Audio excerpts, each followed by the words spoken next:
Hi friends, welcome to my channel Tax Related All. இன்னைக்கு நாம TDS ரிலேட்டடான ஒரு இன்ஃபர்மேஷன் தான் பார்க்க போறோம். அதுல TDS டியூ டேட்ஸ் எப்பப்ப வருது, என்னென்ன பேமெண்ட் எப்பப்ப பண்ணணும்ன்ற டீடைல்ஸ் வந்து இந்த வீடியோல பார்க்கலாம். வாங்க வீடியோக்குள்ள போகலாம். நார்மலா TDS வந்து 7th of next monthக்குள்ள பே பண்ணணும். அதாவது ஒரு மந்த்ல ஏதாவது TDS பேமெண்ட் இருந்துச்சுன்னா next month 1st to 7th குள்ள பே பண்ணணும். ஃபார் எக்ஸாம்பிள் நம்ம வந்து ஜனவரியில ஒரு பேமெண்ட் நமக்கு TDS டிடெக்ட் பண்ணிருக்கோம்னா அதை வந்து February 1st to 7th குள்ள நம்ம பே பண்ணி ஆகணும். இப்போ 7thல பே பண்ணலன்னா கவர்மெண்ட் நமக்கு வந்து இன்கம் டேக்ஸ் டிபார்ட்மெண்ட்ல இருந்து நமக்கு வந்து பெனால்டி, இன்ட்ரெஸ்ட் அந்த மாதிரி விஷயங்கள்லாம் போடுவாங்க. ஓகே, இந்த டேபிள்ல நீங்க பாத்தீங்கன்னா தெரியும் month of deduction and due date of the TDS payment through இந்த மாதிரி இருக்கும் பாருங்க. அதாவது ஏப்ரல் மந்த்ல நீங்க டிடெக்ட் பண்ணிருக்கீங்கன்னா 7th of May, மே மந்த்னா 7th of June, ஜூன்னா 7th of July இந்த மாதிரி இருக்கு. ஓகேவா? அண்ட் மார்ச் மந்த்ல மட்டும்தான் நமக்கு டிஃபர் ஆகும். அதாவது மார்ச் மந்த்ல 7th of April கிடையாது, 13th of April. அதாவது மார்ச் மந்த் நமக்கு ஃபினான்ஷியல் இயர் எண்ட் இல்லையா? ஸோ ஃபினான்ஷியல் இயர் எண்ட்ன்றதுனால ஏப்ரல் நமக்கு 1 month ஃபுல்லாவே கொடுத்துருக்காங்க. ஏதாவது அட்ஜஸ்ட்மெண்ட்ஸ், கரெக்ஷன்ஸ் இந்த மாதிரி இருக்கான்றதெல்லாம் நம்ம செக் பண்ணி பார்த்து பே பண்ணணும் இல்லையா? அதுக்காக மார்ச் மந்த்ல மட்டும் 7th கொடுக்காம April 7th to 30th of April கொடுத்துருக்காங்க. ஓகேவா? இந்த 1 monthல நம்ம வந்து பே பண்ணா போதும். மார்ச் மந்தோடது மட்டும். மற்ற மந்த் எல்லாமே, அதாவது ஏப்ரல் டு ஒரு ஃபினான்ஷியல் இயர் ஸ்டார்ட் பண்றது ஏப்ரல்னா ஏப்ரல் டு February வரைக்குமே நம்ம வந்து 7th of அடுத்த மாசம் தான் பே பண்ணணும். பட் அந்த மார்ச் மந்தோடது மட்டும் நம்ம நெக்ஸ்ட் ஏப்ரல் 30th வரைக்கும் நமக்கு டைம் இருக்கு, அதுக்குள்ள நம்ம பே பண்ணா போதும். நார்மலா TDS டியூ டேட்குள்ள நாம பே பண்ணிடுவோம். பட் பே பண்ண மிஸ் பண்ணிட்டோம்னா இதுக்கு சம் இன்ட்ரெஸ்ட் அண்ட் பெனால்டிஸ் இருக்கும். அதை பத்தி இந்த செக்ஷன்ல நம்ம பார்க்கலாம். ஓகேவா?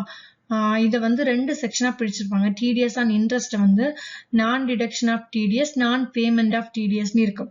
ஃபர்ஸ்ட் ஒன் வந்து நான் டிடக்ஷன் ஆஃப் TDS.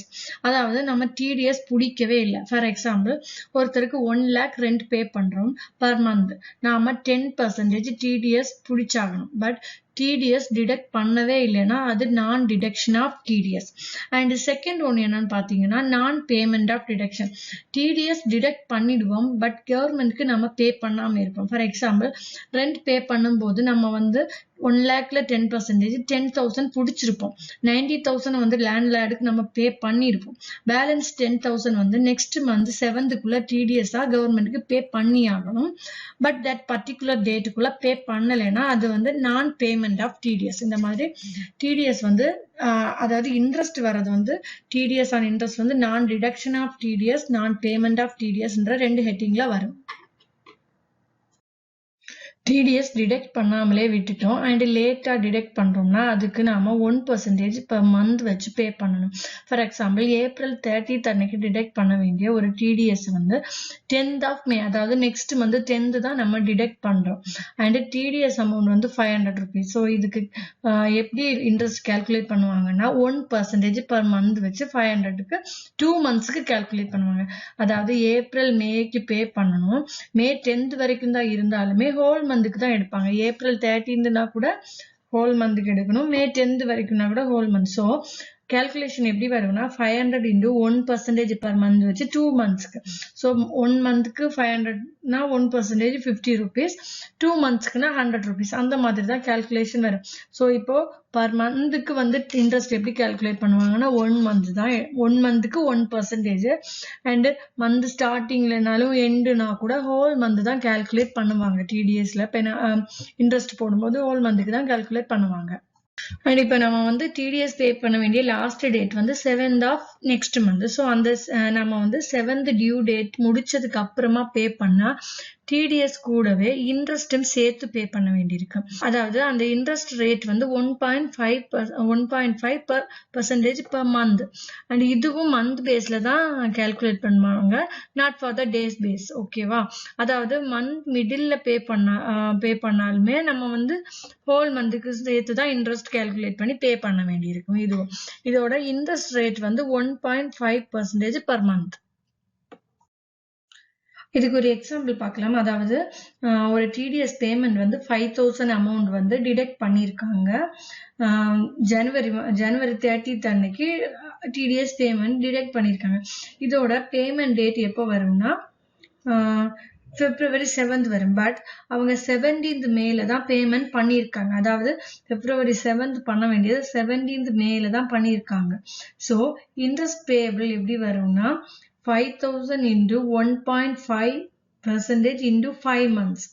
அதாவது ஜனவரி, பிப்ரவரி, மார்ச், ஏப்ரல், மே அந்த 5 மந்த்துக்கும் ஃபுல் மந்தோடுக்கும் சேர்த்து தான் நம்ம இன்ட்ரெஸ்ட் கால்குலேட் பண்ணணும். ஓகேவா? 5000 into 1.5 into 5 months.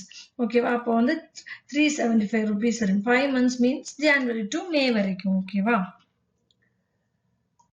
ஸோ நம்ம இப்போ TDS ரிட்டர்ன் ஃபைலிங் பற்றி பார்க்கலாம். அதாவது நம்ம மந்த்லி TDS வந்து டிடெக்ட் பண்ணிட்டு நெக்ஸ்ட் மந்த் 7th நம்ம எவ்ரி மந்த் பே பண்ணுவோம்.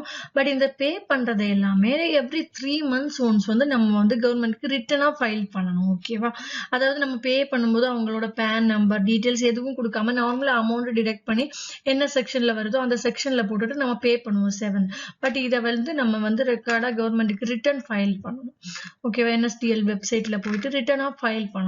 இது வந்து எவ்ரி 3 months ஒன்ஸ் பண்ணுவாங்க. அதாவது நார்மலி ஒரு ஃபினான்ஷியல் இயர்ல 4 குவார்டர்ஸ் வரும். Q1, Q2, Q3 and Q4 இந்த மாதிரி 4 குவார்டர் வரும். ஸோ நம்ம டிடெக்ட் பண்ண அமௌண்ட் வந்து எந்த குவார்டர்ல வரும் அந்த குவார்டர் பேஸ்ல வந்து நம்ம வந்து ஃபைல் பண்ணணும், ரிட்டனா ஃபைல் பண்ணணும். இப்போ நம்ம டியூ டேட்ஸ் ஆஃப் பற்றி பார்க்கலாம். அதாவது குவார்டர் எந்தெந்த குவார்டர் இருக்கு, அதோட last due date for return filings என்னென்னன்றதை பார்க்கலாம். அதாவது ஃபர்ஸ்ட் குவார்டர், செகண்ட் குவார்டர் இந்த மாதிரி 4 குவார்டர் இருக்கு. ஸோ குவார்டர் பீரியட் என்னன்னா ஃபர்ஸ்ட் குவார்டர் எப்போ வரும்னா 1st April to 13th June வரைக்கும் வரும். Second quarter 1st July to 13th September. Third quarter October 1st to 31st December வரைக்கும். ஃபோர்த் குவார்டர் வந்து ஜனவரி டு மார்ச் வரைக்கும் வரும். 1st January to 31st March வரைக்கும்.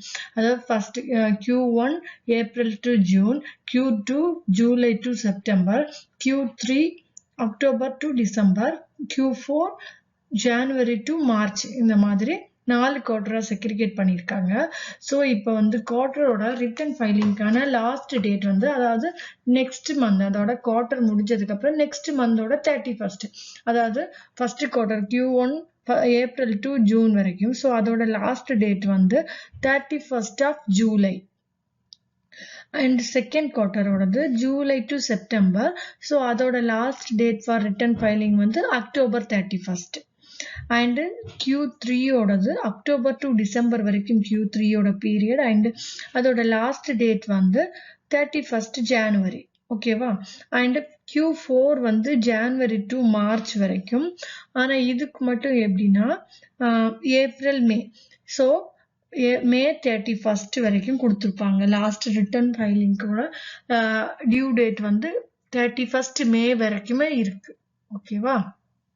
இப்போ வந்து பெனால்டி ஃபார் லேட் ஃபைலிங் பற்றி நம்ம பார்க்கலாம். அதாவது நம்ம வந்து குவார்டர்லி நம்ம ரிட்டர்ன் ஃபைல் பண்ணுவோம் இல்லையா, அந்த டியூ டேட் முடிச்சதுக்கு அப்புறமா நம்ம வந்து ரிட்டர்னை ஃபைல் பண்ணுறோம்னா சப்போஸ் மிஸ் ஆயிடுச்சு. ஸோ அடுத்த அந்த ரிட்டர்ன் அந்த டியூ டேட் முடிச்சதுக்கு அப்புறமா நம்ம வந்து ஃபைல் பண்ணுறோம்னா ஸோ அந்த ஃபைல் பண்ணுறதுக்கு வந்து பர் டே 200 வச்சு நம்ம வந்து அவங்க பெனால்ட்டி போடுவாங்க. அந்த பெனால்ட்டி சேர்த்து தான் நம்ம வந்து பே பண்ண வேண்டியிருக்கும். ஆனால் இந்த பெனால்ட்டி வந்து டோட்டலா இருக்கிற அமௌண்ட்டை விட எக்ஸீட் ஆகக்கூடாது. அதாவது இப்போ வந்து டியூ டேட் வந்து ஃபர்ஸ்ட் குவார்டரோட டியூ டேட் எப்போ வரும்னா ஃபர்ஸ்ட் குவார்டர்ன்றது ஏப்ரல் டு ஜூன் வரைக்கும் வருதுன்னா அந்த குவார்டரோட டியூ டேட் எப்போனா ஜூலை 31st வரைக்கும் வரும்.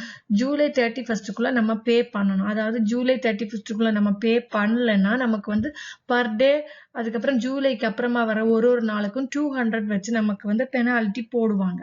ஸோ இந்த பெனால்ட்டி சேர்த்து தான் நம்ம பே பண்ணணும். பட் இந்த பெனால்ட்டி வந்து நம்ம இப்போ ஃபர்ஸ்ட் குவார்டரோட 3 monthsக்கும் சேர்த்து நம்ம வந்து டோட்டல் டிடிஎஸ் நம்ம எவ்வளோ பே பண்ணியிருக்கோம்னா 1 lakh பே பண்ணியிருக்கோம்னு வச்சுக்கோங்க. அந்த 1 lakhக்கும் எக்ஸீட் ஆகக்கூடாது. அதாவது 1 lakh தாண்டி வந்து அந்த பெனால்ட்டி போக முடியாது. பட் அந்த பர் டேக்கு 200 வச்சு டிடெக்ட் பண்ணிட்டே இருப்பாங்க, பெனால்ட்டி போட்டுட்டே இருப்பாங்க. அதை சேர்த்து தான் நம்ம பே பண்ண வேண்டியிருக்கும். ஓகேவா? இப்போ இந்த பெனால்ட்டி போடுறது எப்படின்றத பத்தி ஒரு எக்ஸாம்பிள் நம்ம இப்ப பார்க்கலாம். அதாவது TDS return of the second quarter of the year 2018-19 is filed by ABC Limited on 4/4/2019. அதாவது ABC Limited வந்து அவங்களோட 2018-19 செகண்ட் குவார்டர் வந்து அவங்க எப்ப ஃபைல் பண்ணிருக்காங்கன்னா 4/4/2019, அதாவது April 4th 2019 தான் ஃபைல் பண்ணிருக்காங்க. அண்ட் அந்த ஃபைல் பண்ற அந்த ரிட்டர்ன் அமௌண்ட் வந்து எவ்வளவுனா 8,400 rupees. ஓகேவா? இப்போ வந்து அவங்க லேட்டா ஃபைல் பண்ணிருக்காங்க, அவங்களுக்கு எவ்வளவு பெனால்ட்டின்றத பத்தி பார்க்கலாம். இப்போ அந்த கொஸ்டின்ல கொடுத்திருக்கிற மாதிரி அவங்க வந்து செகண்ட் குவார்டர், அதாவது செகண்ட் குவார்டர்னா ஜூலை டு செப்டம்பர், அந்த செகண்ட் குவார்டரை ஃபைல் பண்ண வேண்டிய கடைசி நாள் வந்து October 31st. பட் அவங்க October 31st ஃபைல் பண்ணாம எப்போ ஃபைல் பண்ணிருக்காங்கன்னா நெக்ஸ்ட் இயர் April 4th அன்னைக்கு தான் ஃபைல் பண்ணிருக்காங்க. ஸோ அந்த ஒரு நாளைக்கு நம்ம 200 rupees வரும். ஸோ அதாவது October 31st அப்புறமா வர்றது ஃபுல்லாவே நம்ம calculate. October 31st முடிஞ்சிச்சுன்னா November 1st இருந்து April 4th வரைக்கும் எவ்வளோ டேஸ் இருக்குன்னு கால்குலேட் பண்ணுவேன். அந்த டேஸுக்கு மொத்தமா நம்ம வந்து பே பண்ணணும் அமௌண்ட். ஓகேவா? அந்த டேஸ் மொத்தம் கால்குலேட் பண்ணும்போது 155 டேஸ் வருது. இந்த 155 டேஸ் கால்குலேஷன் எப்படி வருதுன்னு பாத்தீங்கன்னா, நவம்பர் 2018 30 டேஸ் வருது, டிசம்பர் 2018 31 டேஸ் வருது, அப்புறம் ஜனவரி 2019 31 டேஸ், பிப்ரவரி 2019 28 டேஸ், மார்ச் 2019 31 டேஸ், தென் ஏப்ரல் 2019 4 டேஸ். இந்த டோட்டலா இது மொத்தமா கால்குலேட் பண்ணும்போது 155 டேஸ் வருது. இந்த 150 டேஸ்க்கு தான் பெனால்ட்டி அவங்க போடுவாங்க. ஓகேவா? நம்ம இப்போ அண்டர் செக்ஷன் 234E நம்ம வந்து 200 rupees per day பே பண்ணணும், பெனால்ட்டி பே பண்ணணும்ன்றது ரூல்ஸ். ஸோ இந்த இது கால்குலேஷன் எப்படி வரும்னா 155 days into 200 rupees. ஸோ டோட்டலா நம்ம வந்து 31,000 rupees வந்து நம்ம வந்து பெனால்ட்டியா பே பண்ண வேண்டியிருக்கும். ஓகேவா? பட் அந்த 31,000 நம்ம பே பண்ண வேண்டி இருக்குன்றது கால்குலேஷன் படி வந்தாலுமே நமக்கு வந்து இன்னொரு ரூல்ஸுமே இருக்கு. அந்த லிமிட் வந்து நம்மளோட டோட்டல் டிடிஎஸ் வேல்யூவை விட அதிகமா இருக்கக்கூடாதுன்ற ஒரு லிமிட்டும் இருக்கு. பட் இந்த கொஸ்டின்ல என்ன கொடுத்துருக்காங்கன்னா 8,400 rupeesக்கு தான் அவங்க ரிட்டர்ன் ஃபைல் பண்ண தவறிட்டாங்க. ஸோ இந்த பேமெண்ட் ஆல்ரெடி டன், பட் அவங்க ரிட்டர்ன் தான் ஃபைல் பண்ணாம விட்டுருக்காங்க. ஸோ இந்த 8,400 rupeesோட விட அதிகமா நமக்கு பெனால்ட்டி வரக்கூடாது. ஏன்னா ரூல்ஸ் இந்த மாதிரி தான் சொல்லுது, ஃபைல் பண்ற அமௌண்ட்டை விட அதிகமா பெனால்ட்டி வரக்கூடாது. ஸோ இந்த 8,400 தான் நமக்கு வந்து அவங்களுக்கு பெனால்ட்டியா போட முடியும் மேக்சிமம். ஸோ அந்த 31,000 நம்ம பே பண்ண வேண்டியதில்லை, இந்த 8,400 பே பண்ணா போதும். ஓகேவா? ஓகே ஃப்ரெண்ட்ஸ், தேங்க்ஸ் ஃபார் வாட்சிங் திஸ் வீடியோ. உங்களுக்கு இந்த வீடியோவில் ஏதாவது சந்தேகம் இருந்துச்சுன்னா எனக்கு கீழே கமெண்ட்ல சொல்லுங்க, நான் மேக்ஸிமம் கிளியர் பண்றதுக்கு ட்ரை பண்றேன். ஓகேவா? இந்த வீடியோ உங்களுக்கு பிடிச்சிருந்துச்சுன்னா ப்ளீஸ் லைக் பண்ணுங்க, ஷேர் பண்ணுங்க, சப்ஸ்கிரைப் பண்ணுங்க. Thank you, bye bye.